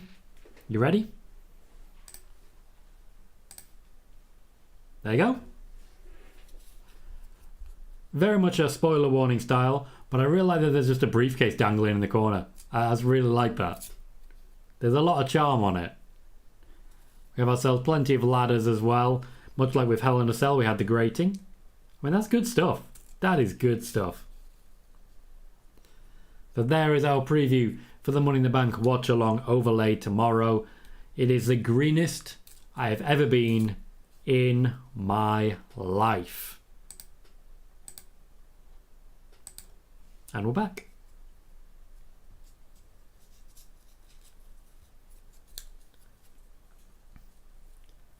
Connor says, what better way to show that you need to pick your time perfectly? Have a big name like Bex be the person to first fail. Fair, fair. I don't see it happening, but fair.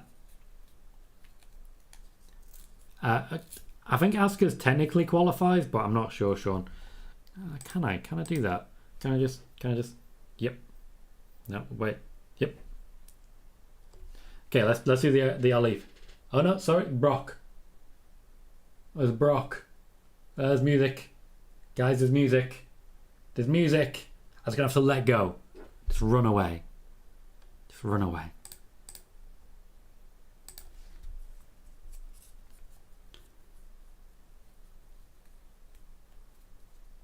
Street Profits responding to dirt sheets and reading the script in front of them.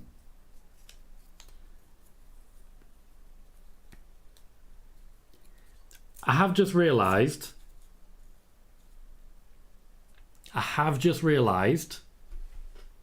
that this is yet more Raw. The only segment that hasn't featured someone from Raw has been New Day Viking Raiders, and we're an hour and a half in. Megan says, a weird thing happened in my stream the other day. Got a new follower / chatter who immediately asked if I wanted any graphics. When I said no, they just kind of left, didn't unfollow or anything, just left. That does happen. You occasionally get people who come in just looking to essentially get a commission. Which, you know, fair enough, worth trying, but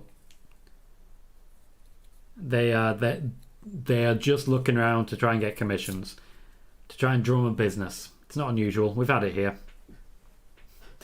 And Connor says, music scares us all into freezing. All of us could learn the valuable lesson that Mustafa Ali learned in that moment, which is, uh-oh, Brock.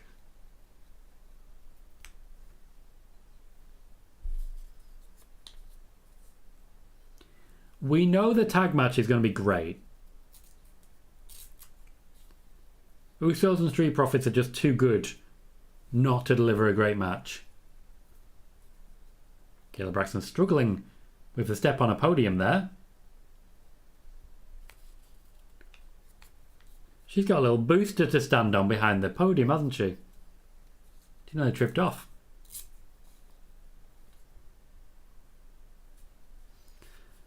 Connor says, if I heard Brock in my house, I'd probably freeze, to be honest. Fair. If I heard Brock Lesnar downstairs right now, I'd be out that window. Can't take the risk.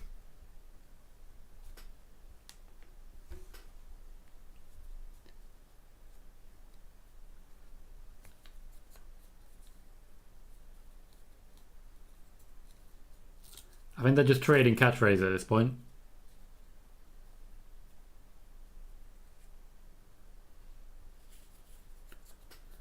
Yep, it's just a catchphrase trade. I don't fancy the Street Profits' chances. I really don't.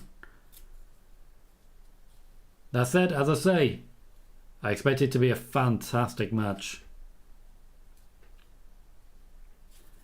Megan says, if Brock appeared at my house, I'd run for the nearest pointy thing. Oh, you're a brave one. I would just run away. There are times to fight and times to flee. There's the time to flee. Hector says, I just want whoever wins the men's Money in the Bank to put their own spin on, like Brock's boombox and Sandow's wooden briefcase. The boombox was so good. So good. Just that little bit of extra character just changed Brock Lesnar. Oh, hey, it's Max Dupree. With the reddest glasses in the world.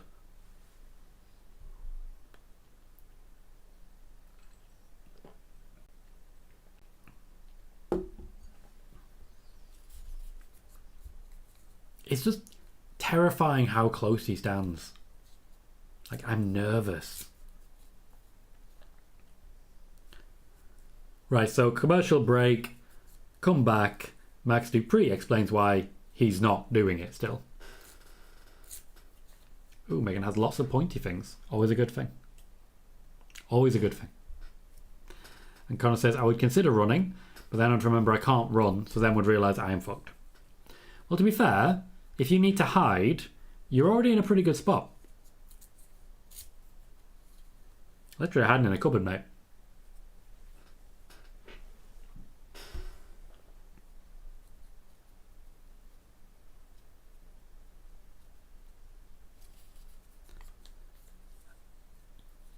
Okay. See, it took me a moment there, Megan, because I thought you were referencing Alexa Bliss as your future husband, and then I realised what you're actually doing. You're getting very excited. Very, very excited. Oop, there goes my BT again. It's not been bad today, the BT, especially when you consider that it's only crashed during commercial breaks. Pretty good. Connor says, true. He would just see the open window, see if you jumped out of it. See you have jumped out of it. And then leave. I would be safe. You'd be fine.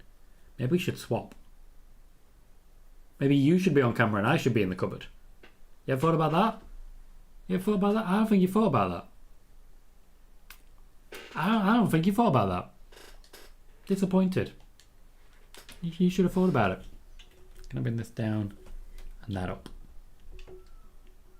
That's completely given up the ghost there.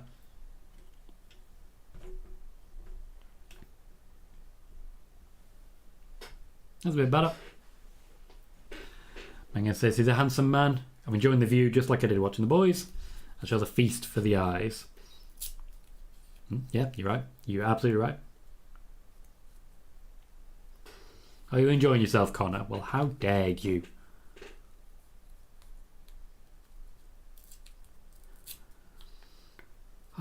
We are entering our final half hour, our final quarter of the show, in which I believe there is only the one match left.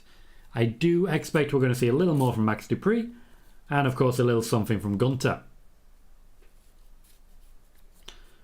No sign of Ricochet as of yet. Be nice to see him as well.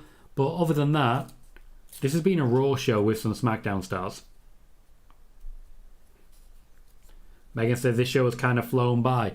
I haven't been paying much attention to it, gotta be honest. Like, the matches have been a good length and a good quality. The promos have been brief. Even the AMA section they just did was nicely brief. There's no reason to be more than that. You only need a couple of minutes to make an impact. Hector says, I'm having an internal battle with myself on whether the continued delay of Max Dupree's first client means they've seen him in a good light, or if it's just they get scrapped and ends up on main event. There is a cohesive plan. There is a cohesive plan. They're taking their time with it, but it is a cohesive plan that will help get people over. They just want to launch him right. Honestly, I don't hate this. I really don't. Usually in these circumstances I would. I'd just be furious that they're stalling and lying and taking so long. But I'm not. Sean says, who do you think will be the next ex-WWE person we'll see in AEW? I say King Kota, Johnny Gargano, or Candice LeRae. Kota is definitely a strong contender. She's been undertaking a lot of offers recently. A lot of people really want to get her involved. And Simon really enjoyed the 6-woman tag. Good to hear it, mate. Good to hear it. Looks like we're coming up to our Gunter segment. Even if it is just looking like a mini vignette, I'm okay with that. You don't have to be in the ring every single week. I have no issue with a little recap and a little celebration of the guy. As long as he's regularly featured, I'm happy. I also quite like the focus on Ludwig Kaiser. There is a lot of focus on Ludwig Kaiser right now. Like, obviously Gunter's the focus, but they're not ignoring the Herald. It's really helping the overall character. Just having someone on the outside. Simon says, Raw Down is a very good episode tonight. Raw Down for summer. Oh, sorry, Raw Down for midterms.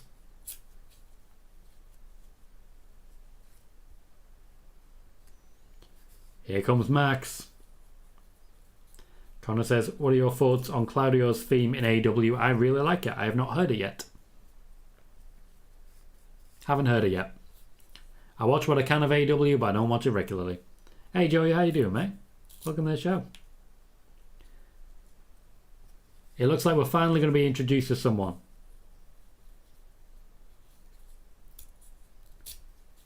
LA Knight is getting watted.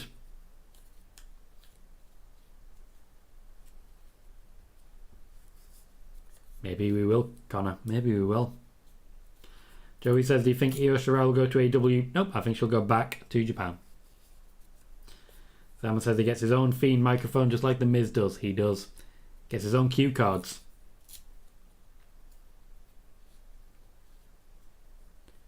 We're going to get fashionable mace. Marseille. Oh, that's glorious. That's absolutely beautiful. I mean, I don't hate it. Thank you very much, Michael James, for subscribing. On the YouTube side, I'm going to make my alert box a little bit bigger because I'm not really seeing much of it. But thank you very, very kindly. Welcome to the channel. There is plenty of wrestling news on this channel. We'll get watch-alongs and watch parties for SmackDown and, indeed, for Money in the Bank tomorrow. Welcome to the show. It's a little bit John Morrison, isn't it? Marseille, really enjoying that camera. Also wearing no socks at all.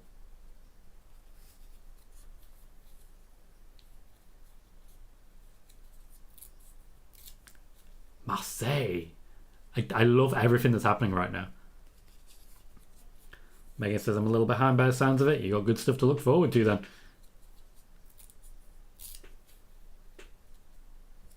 Simon is getting ruthless aggression era flashbacks. And Connor wants to see Melina back for this. It's very John Morrison. Well, I should say it's very Eminem. It's not exclusive to John Morrison. It's very Eminem. To be fair, Melina did come back this year. Not too long back. I'm wondering if Max is going to find something to complain about. After all, there's plenty of different issues to have with this. Marseille is wandering away.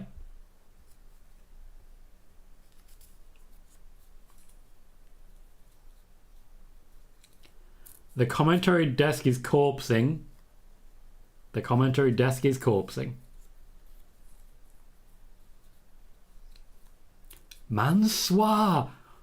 Oh my word.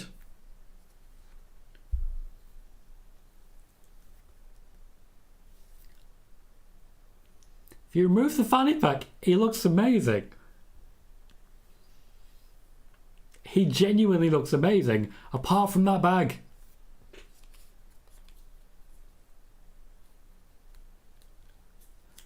I'm convinced. I'm sold.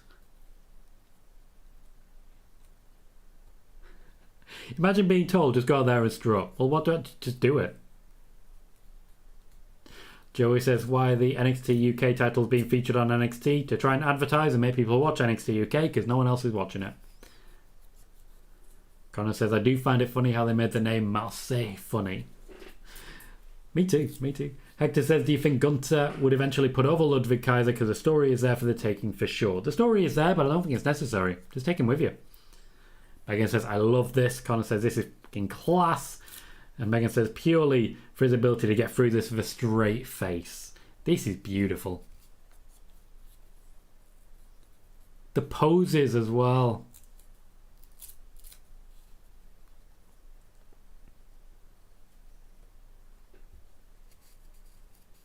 Wow, okay. Someone's watched a lot of Zoolander.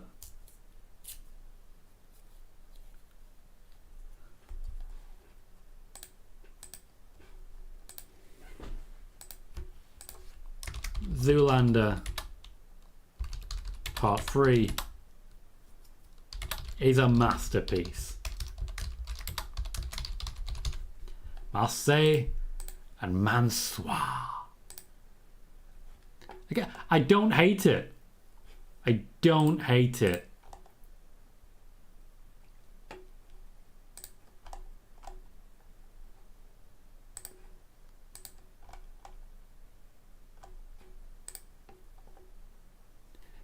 Marseille just holding his shirt open, just so I can get a little bit of titillation.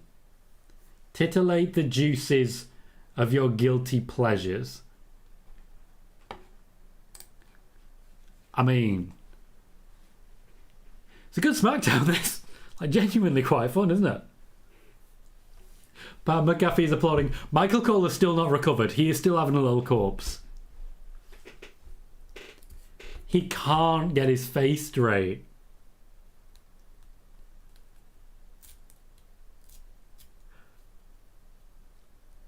Michael Cole, sort out your face, you know? Work it out. Connor says, who else's name do we want said funny? Pat McAfee? Michael Cole? Anyone. Literally anyone works. Roman Reigns. Hello, Patrick. How are you? Ronda Rousey? So many options. Connor says, WWE have done a lot worse. I want to see where they go with this. I'm actually quite excited myself. We have another troll. There's always a few. There's always a few.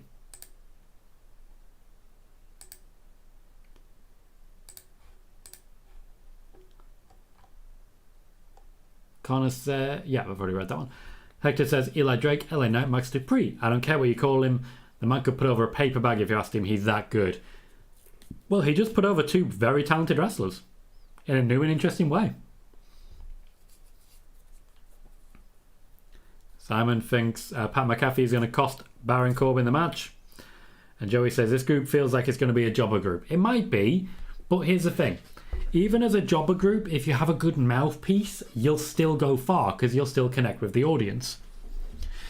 The most important thing is connecting with the audience. WWE mentioning Logan Paul and his contract signing. Expected more boos. Connor says, please say T-Bar. Funny, that would top it off. Tabar. Tabar. There's options. There's options. Jermaine says, these guys don't fit the maximum male models routine better than Pretty Deadly. To me, Pretty Deadly was the obvious choice for WWE to use. They fit the role better than these guys. I think they're supposed to be bad. That's the issue you've got there. I don't think they're supposed to fit, per se. See, now I'm just making everyone's name strange. For example, you, Connor. You are no longer Connor. You are Connora. Like a condor. Soaring through the sky. Connora. I have too many options. Too many options. Connor says, do you have any info on Logan's contract? Like, will he be wrestling on TV? He will be wrestling on TV. It's a very limited date contract. He will not be featured week in and week out. He will mostly be featuring on pay-per-views only, but he will be involved on TV in some scale. I believe it lasts about 3 years. Thank you, Zuri, for subscribing on YouTube as well. Welcome to the show, and welcome to the channel. We do watch along as a SmackDown, Money in the Bank, and also spoiler warning news shows, exclusive news that you can't find anywhere else. Or also ask me anything, so if there's anything you want to ask, by all means, jump in and do so. Sean says, I saw many saying Cesaro was going to be a part of Maximum Male Models. Well, that was never actually going to happen. He's not with the company anymore. Simon says, unlike most of AEW wrestlers, Max Male Models at least have a character. I don't watch enough AEW to speculate on that. I think you're just being a bit mean. Emma Welcome says, hello, hope you're doing well. Doing very well, thank you, Emma. Welcome to the show. Are you enjoying SmackDown tonight? I gotta say, I really enjoyed the whole modelling section. I really did. Joey says, is Logan Paul going to be booked serious, or are they going to use him in goofy storylines? He will be used serious. He wants to be a proper pro wrestler in the same way that Pat McAfee came in looking to be a pro wrestler. So that's the intention. To have him as a outside investor, as it were, who jumps in every now and then and just starts wrestling people. He will draw eyes. The WWE's intention here is to draw a younger audience and sort of refresh their audience a little bit. Logan Paul, not a bad choice for that. Really not. If anything, I think it's going to be very successful for them. And Sean says, do the wrestlers stay at the show after their part of the show is over, or do they leave? Up to them. More often than not, they will go back to the hotel or travel as soon as they can. But the WWE, particularly Vince, doesn't want anyone leaving before the end of the show in case they need more people. In case they're just in a position where they have to go out and say, yep, something's gone wrong, we need more people. My day's been very good, thank you, Emma. Worked a full shift earlier today, but my job, thankfully, my day job, I should say, is thankfully very relaxed. Had a little bit of family time, and now here I am, watching wrestling on what's been a genuinely quite good SmackDown. SmackDown's improved a lot over the last few weeks. I think June was a very good month for it. It's been bad since October. It's been bad. But there is a lot of improvement that has happened since. Thank you for subscribing, Silas. Much obliged. And also thank you for becoming a member, FIFA Connor 16. Thank you both of you. Every subscriber, very valuable here. Really helps us grow, and I do appreciate it. We do regular watch parties and spoiler warning news shows, Silas. And we're asking me anything, jump in whenever you would like. And Connor, thank you very kindly for joining the members side on the YouTube. I don't know which one you've chosen, as it were. I think it may be the $1 one, it may be the $5 one, but you will get the same access regardless. My tiers for membership is just however much you want to support, basically. So thank you very kindly for jumping in and becoming a member as well. There is some members only content that every member can access, and there's only a couple of videos at the moment. Next week we get the Triple M tennis wear collection. Lovely. I'm excited. I'm very excited for that. I'm genuinely excited. But yes, we at the moment have 2 installments of Nick and Tom's Intercontinental Adventure. There will be behind the scenes stuff as we go. I was just unmonetized recently, so I just had to sort that out.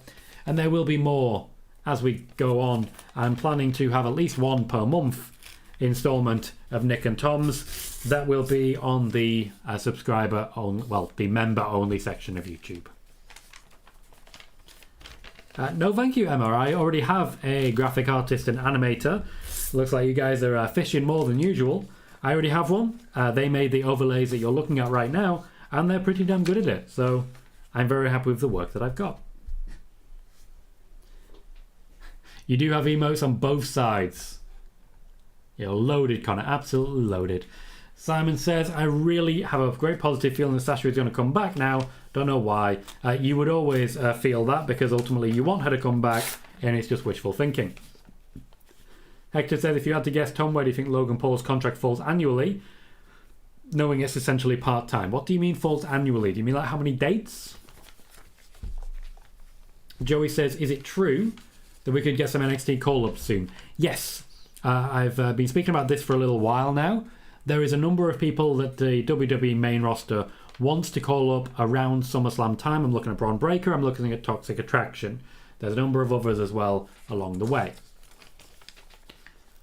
Simon says, did you see the GCW deathmatch? Nope. Sean says, Moss and Ezekiel get jobber entrances. Yes, they do, but they do have to announce the entirety of the Money in the Bank card, which takes us to less than 15 minutes for the actual match. Connor's excited to see some tennis wear.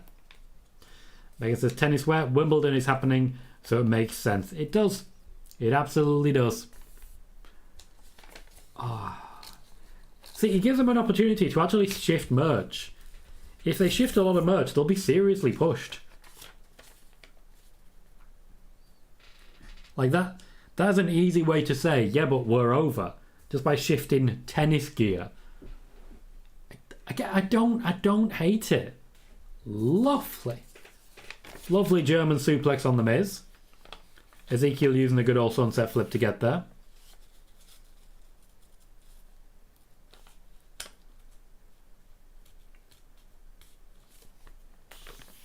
Of course, it is Ezekiel's first Money in the Bank. I'll be interested also to see Ezekiel's first Royal Rumble. I see how involved he is in that. I just think the guy's got a bright future, you know? I'm all there for the firsts. Megan's still very exciting. Excited, I should say. Excited. Honestly, in my experience, Megan, you're pretty chill. Which is also quite fun. Megan says, Max/LA has the mic skills to make it work. He does. That was just very well put together. His promo during added a lot to it, even though I didn't hear all of it. I'll go back and have a listen at some point, because it added a lot to it. Connor also says, I don't know how everyone feels, but I prefer Fatal 4-Way matches as elimination matches. I find it more enjoyable. I get what you're saying, coming down to the final two, just bit by bit, and you've got an opportunity to bully someone out of it. I always like to finish on a one-on-one, but at the same time, it means we get no DQ, and it gives us a lot of options. Sean says, think we will ever see Elias again? We saw Elias 2 weeks ago, mate. Saw him on Raw 2 weeks ago. I think we'll see him quite a bit, to be honest. I think there'll be a bit of rotation. I think it'll be a bit Mick Foley. And I'm excited for that.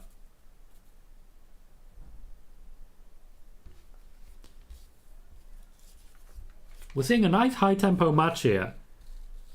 The heels briefly teamed up. Now the faces are teaming up. Even more reason to have an elimination. Yeah, there is no messing around happening.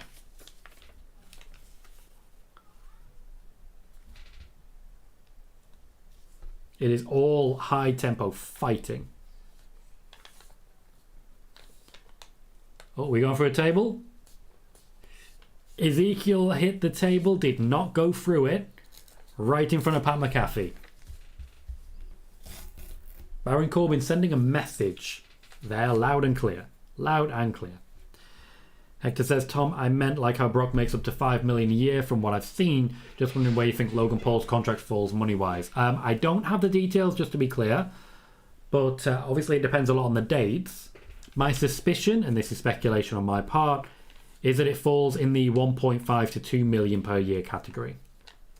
There is genuinely categories in there. Not everyone earns the same. Not everyone earns different. Some contracts are a little bit cut and paste. But I know he'll be making around about 20% less than Ronda. I think that's about where he would fall. Simon says, Liv/Riddle is so over as massive baby faces right now. Yeah, they're popular. Sean says, EO did technology. Says EO did technically go out on her back as she was pinned at stand and delivered by Mandy in the 4-way. She was, and that's the way it usually goes. If you're going to go out, you go out on your back. It's only fair, and you'd struggle to find a wrestler who disagrees that it's fair. Most wrestlers, if they're leaving a company, want to go out on their back for them. Connor says, there are two people on NXT who dressed in a way that fits MMM quite perfectly, which could bring up the faction from jobber maybe to decent fighters, Carmelo Hayes and Trick Williams. Think that could work. It could work, certainly. For now, though, I'm hoping they're able to just sort of show themselves off for now. You know? Just show what they've got, show what they're made of, and make it work. I don't think you need to worry too much about adding some more people to a faction that's just debuted. Joey's asking, is Apollo Crews going to feud a Bron Breakker in NXT? Probably, yeah. Logical. Sama says, do you think Toxic Attraction's gimmick character get a lot more PG when they get called up to the main roster? Yes and no. I think they will still cut the same promos, and I think they'll still wear the same gear, but I think they will tone down the self-sexualization. A lot more kids. Connor says, yeah, for sure, use Mansoir and Marseille. I was just thinking for the future. I get that. I think there are definitely some good people for it, and I think in saying the names that you've given, Carmelo Hayes, Trick Williams, they will fit brilliantly with that faction. They really will. But also, I would like to see them at least work on their own a little bit first. That said, it hasn't quite worked out for people like Ricochet, so maybe having a strong, numerous, well-populated faction is for the best. Now we just have to get in the habit of Mansoir and Marseille, of course. But I think I'm just thinking of the French city Marseille. Easy to remember. And of course, a Mansoir, you've just got to think of Scrubs in that last season. Mansoir. Yes, Megan, the names of Pretty Deadly have come up quite a bit so far in this chat. Objectively, as someone attracted to men, did you like what you saw then, Megan? Because honestly, I thought Mansoor in particular looked fantastic. Mace wasn't entirely convinced. But Mansoor I thought looked amazing. Obviously, I have my own interests, as it were. So that's where I personally would go. Yep, same, Connor, same. Marseille. Sam said, the fun fact, Mandy and Sonia own several Demandy's donut stores throughout America. They do. I remember watching their YouTube channel way back when. It's good stuff. Genuinely good stuff. The match is still going at a frenetic pace. The slingshot into Corbin's genitals is just high-class stuff. The good guys are fighting in the ring at the moment. Moss just overpowers Elias. Quite stylishly. Ezekiel, I should say.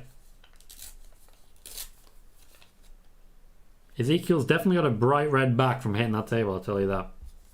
Curvin, Smackdown is still ongoing, and honestly, I think it's been very good. I've really enjoyed it. I would actually recommend watching it start to finish. There's a Natalya Ronda segment that isn't great, but even they don't outstay their welcome. There's just good wrestling, good segments, and just good. I enjoyed it. Well, I'm enjoying it. It's still technically going. Megan says, as someone occasionally attracted to men, I did like what I saw. It was fun, and they actually looked pretty good. Kudos to the wardrobe department on that one. Absolutely. I think that's a vital part of it, because they had to show that he's taking this seriously. He has to show that they're taking it seriously, and that's what I saw. They did look good. They did exhibit a certain style, which I enjoyed. I don't know, I liked what I saw. Deep six onto the Miz. Connor says, high-class comedy getting hit in the genitals. Yep, high-class comedy. We all know that there is nothing funnier than a knob joke. We all know that. I don't know why you would deny it or why you would doubt it. We all know. Sean loves him a good deep six. Same. If you're going to do six, do it deep. Corbin's offense is just great in general. The chokeslam backbreaker that he does is great. End of Days, as you know, is probably my favourite move in wrestling. Just a very big fan of the guy. Madcap properly into the turnbuckle there. Nice. I do still feel like Moss is going to be the guy. Megan says there was some good tailoring there, which is something I always appreciate. Same, as a guy who regularly wears suits whenever he has an excuse to do so, tailoring is important because I've worn bad suits before. Simon's just happy to see anything better than Retribution. Well, they're using the guy, and it looks like they're going to use the guy in a role that gets featured every week. Hector says, what do you think WWE changed their view on factions? I remember back in the day when they used factions a lot. With AEW using factions a lot more, I wouldn't be opposed to WWE doing more. WWE changed their mind to try and get more people on TV, essentially. And it's working. It was the wrestlers who really made the decision for them. Wrestlers coming to them, particularly Xavier Woods, who's the one who made the strongest case, for the New Day way back when. That's the first thing that really changed Vince's mind. End of days on Ezekiel, but Moss is there. Throws Corbin into the post, goes straight into the cover. And Madcap Moss will feature in the Money in the Bank ladder match. Can't say that Pat McAfee cost anyone the match there. Sean says if you could cast a British actor to play the Marvel hero Captain Britain, well, I'd want it to have been Alan Rickman, but that time unfortunately is gone. I wouldn't mind going Martin Freeman. That'd be fun. I think that'd be funny. It just would not fit the role whatsoever. It'd be great.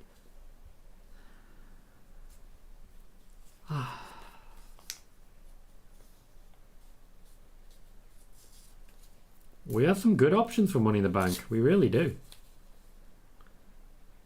The storm has hit. My internet's starting to get spotty. The storm has hit. It is bad out there. Yeah, my internet's getting spotty. My BT just died. I'm going to try and get it going again, but it doesn't seem like there's actually that much point.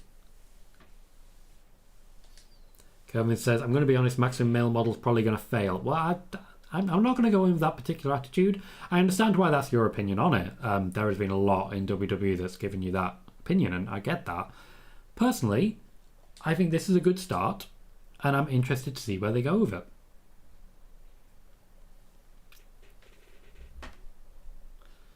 Connor says, and Corbin loses got distracted by staring at Pat. His fault, really. Yep, he distracted himself. Norman Reedus as Ghost Rider. A lot of Norman Reedus everywhere nowadays. If there's something happening on SmackDown right now, I have no idea, just to be clear. Like, there was still a bit of time left. Maybe a brawl? I don't know. Megan says, Henry Cavill apparently wants to play Captain Britain, but that won't happen, so I'll say Orlando Bloom. Okay. Okay. Thank you, Connor. I'll stop fighting it now. I hope so too, Kevin. I hope so too. Yes, Miss AC, there were updates on Sasha and Naomi in this week's spoiler warning, which is a video that was earlier today. If you just drop back to the main channel page, you can watch it there. The Sasha news is right at the beginning. Thanks for the update, Connor. Appreciate that. So, it is 3 a.m. The storm's rolled in. My internet is genuinely getting a bit spotty, so I'm going to wrap it up there. We will be live tomorrow, starting at the beginning of the pre-show for Money in the Bank. I'll show the overlay one more time, so you can just get used to it as a concept. We will be there for the entirety of Money in the Bank, hosting ourselves a nice watch-along, and I hope to see you all there. In the meantime, though, I really enjoyed SmackDown. I really hope you guys did too. Thank you for providing me with a lot of fun.